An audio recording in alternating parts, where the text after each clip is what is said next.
Pepe, Fambres. Mimmo, come here. Che ne pensa? Provala. Molto buona. Il formaggio non mi fa impazzire, ma l'impasto è veramente straordinario. Grazie Pepe.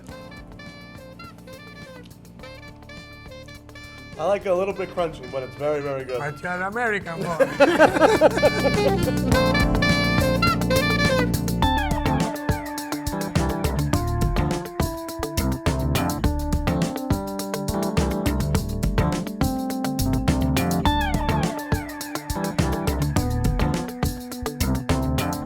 Ciao a tutti, sono Peppe Cutraro, originario di Napoli, dei quartieri spagnoli. Ciao guys, I'm Domenico Tolomeo from Long Island, New York. Oggi faremo insieme un impasto napoletano di stile contemporaneo. Today we're at Italia Squisita and I'm going to show you how to make an artisanal New York style pizza. L'impasto di oggi sarà composto su due step. Il primo, andiamo a creare un prefermento, la biga, che è una storica tecnica di panificazione usata da circa 200 anni dai panettieri. We have 90% of Caputo Americana flour, 10% of Caputo Tipo Uno. So we're preparing our dough for an autolyse. An autolyse is an old French baking method which starts the fermentation early. That way we have more complex flavors at the end.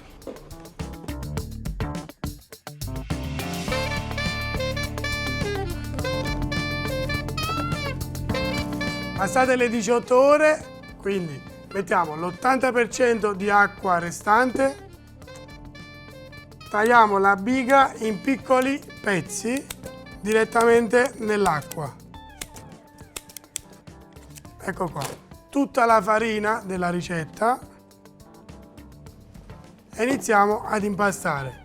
Quindi un classico impasto a mano di pizza, ma facendo attenzione a incorporare bene la biga che abbiamo messo a pezzi. First, we're going to add our salt right in the middle and then start to mix.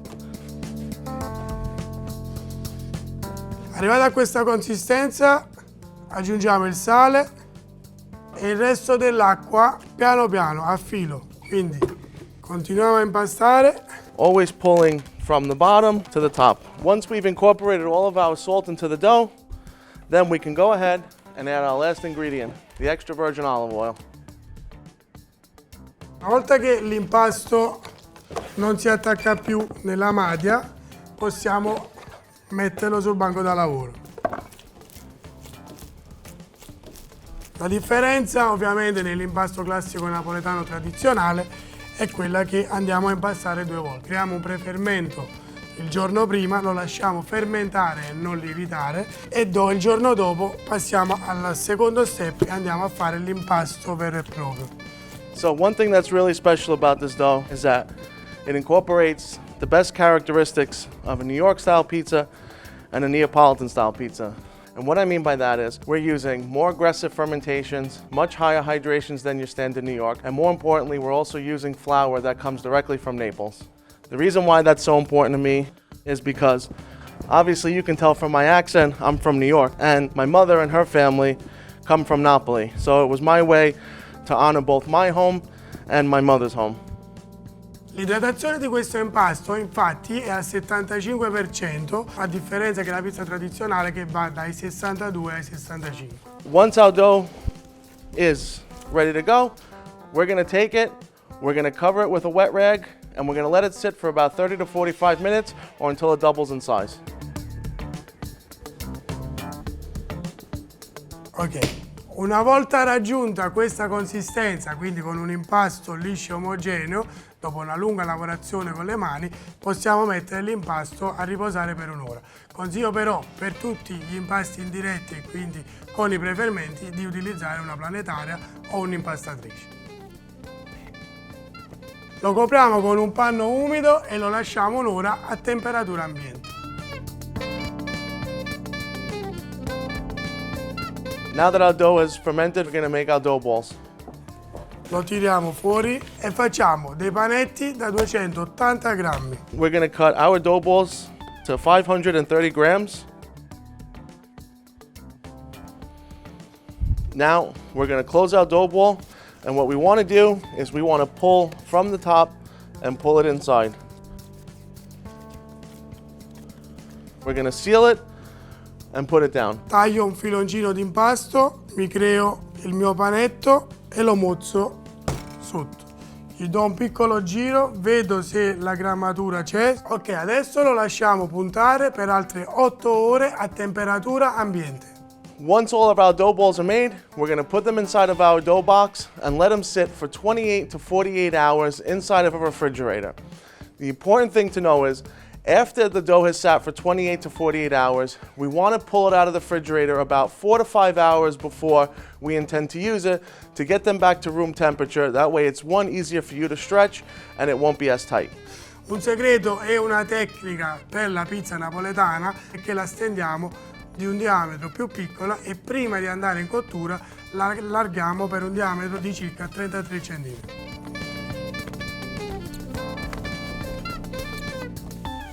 One important step to making this pizza not so much New York and a little bit more Neapolitan is how we stretch it. We're going to start from the middle of our dough and very gently, using the flats of our fingers, are going to push the air into the crust.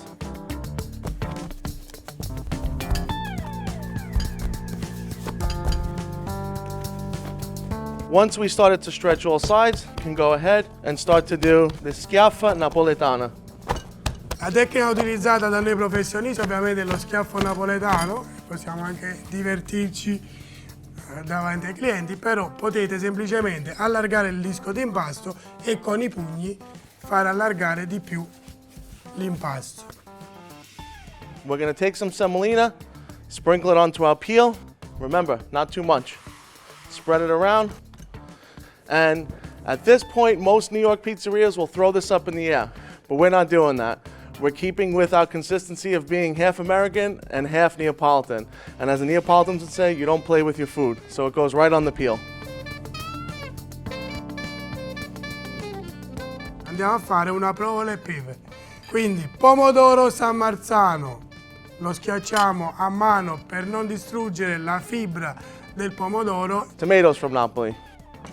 Put down your spoon and gently circle it around the pizza. Spezzettiamo il basilico a chi piace, così ci dà un sapore più intenso in cottura. Un mix tra parmigiano e pecorino come vuole la tradizione. Provola dei Monti che abbiamo tagliato. Start off around the crust. This comes from Green Bay, Wisconsin. It's whole milk shredded mozzarella that we used to put on the pizza. E pepe in grani. Solo il profumo prima della cottura e già mi fa venire fame. Filo d'olio.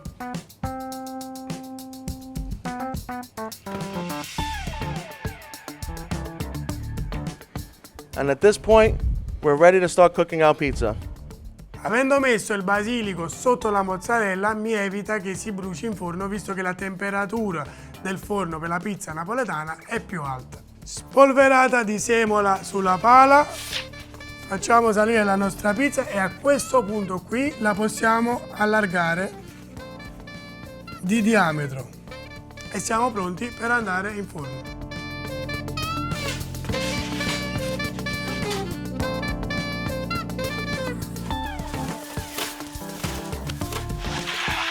Our pizza's out of the oven and it's ready for the final step, the toppings. So because we want to keep it artisanal and preserve a lot of the flavors, especially with the basil, we're going to put everything on after.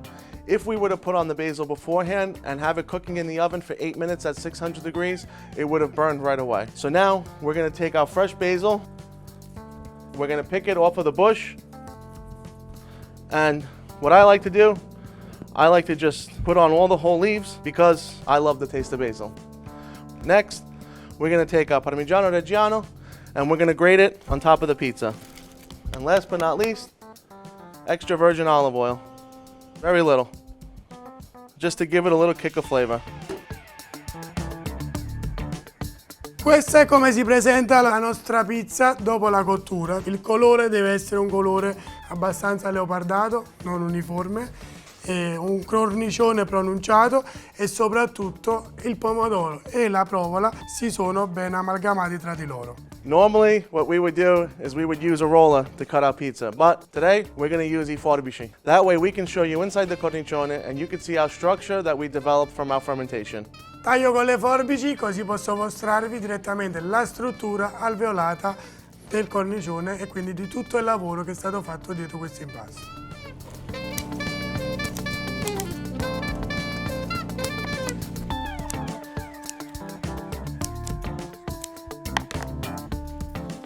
Eccolo qua. This is what we were looking for. This is what we put in all that work for, to get a nice, beautiful structure, to have a beautiful cornicione that's soft, still crunchy, but still look like a New York style pizza. Quindi grazie alla tecnica della biga riusciamo ad avere un aroma più intenso, un sapore più maturo per il nostro impasto e soprattutto un cornicione molto più alveolato, leggero e digeribile.